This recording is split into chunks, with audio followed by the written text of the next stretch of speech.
ದೇಶದಲ್ಲಿ 150 ಕೋಟಿ ಪಾಪ್ಯುಲೇಷನ್ ಇದೆ. ಒಬ್ಬ ಮಾಜಿ ಪ್ರಧಾನಿಗಳು ಯಾರು ಇದ್ರೆ ಈ ಮಂಡಿರಲ್ಲಿ ಹುಟ್ಟಿದಂತ ದೇವೇಗೌಡರು 150 ಕೋಟಿಗೆ ಒಬ್ಬರೇ ಎಂಬತಕ್ಕಂಥದ್ದನ್ನ ಹೇಳಲಿಕ್ಕೆ ಬಯಸ್ತಾ ಇದ್ದಾನೆ ಬಂಧುಗಳೇ.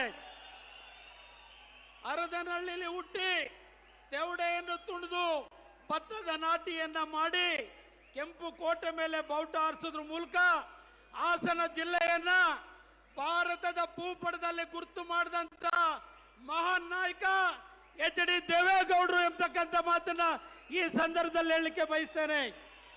ಇವತ್ತು ಮಂತ್ರಿಯಾಗಿ, ವಿರೋಧ ಪಕ್ಷದ ನಾಯಕರಾಗಿ, ಮುಖ್ಯಮಂತ್ರಿಯಾಗಿ, ಪ್ರಧಾನಿಯಾಗಿ ಮಾಡಿರ್ತಕ್ಕಂಥ ಜನಪರ ಕಾರ್ಯಕ್ರಮಗಳು ಇವತ್ತು ನಮ್ಮ ಪಕ್ಷಕ್ಕೆ ಆಸರೆಯಾಗಿದ್ದಾವೆ. 94ನೇ ವಯಸ್ಸಿನಲ್ಲೂ ಕೂಡ ಇವತ್ತು ರಾಜ್ಯಸಭೆಯಲ್ಲಿ ಬಡವರ ಪರವಾಗಿ, ದೀನ ದಲಿತರ ಪರವಾಗಿ, ರೈತ ಜನರ ಪರವಾಗಿ ಶಕ್ತಿ ತುಂಬತಕ್ಕಂಥ ಮಹಾನಾಯಕರಾಗಿ ಇವತ್ತು ದೇವೇಗೌಡರು ಗುಡುಕ್ತಾ ಇದ್ದಾರೆ. ಅಂದ್ರೆ ಅಂತ ಮಹಾನಾಯಕನ ಪಡೆದಿರ್ತಕ್ಕಂಥವ್ರು ನಾವೆಲ್ಲರೂ ಕೂಡ ಪುಣ್ಯವಂತರು ಎಂಬತಕ್ಕಂಥ ಮಾತನ್ನ ಹೇಳಲಿಕ್ಕೆ ಬಯಸ್ತಾ ಇದ್ದೇನೆ. ನಾನು ಹೆಚ್ಚು ಮಾತಾಡ್ಲಿಕ್ಕೆ ಹೋಗಲ್ಲ, ಸಭೆಯನ್ನು ಉದ್ದೇಶಿಸಿ ಮಾತಾಡ್ತಾರೆ.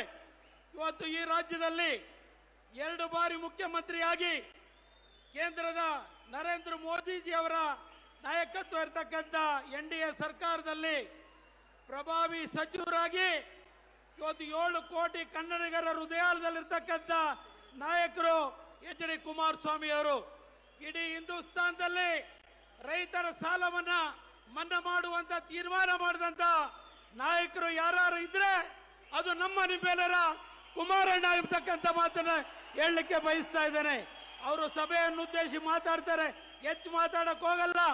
ಇವತ್ತು ನಮ್ಮ ಜಿಲ್ಲೆ ರೇವಣ್ಣ ಅವರ ನಾಯಕತ್ವದಲ್ಲಿ ಕಳೆದ 4 ದಶಕಗಳಿಂದ ದೇವೇಗೌಡರ ಆಶೀರ್ವಾದ, ಕುಮಾರಣ್ಣ ಅವರ ಸಹಕಾರದಿಂದ ಏನೇನು ಅಭಿವೃದ್ಧಿ ಆಗಿದೆ ಅನ್ನೋದು ಸಾಕ್ಷಿ ಇದೆ.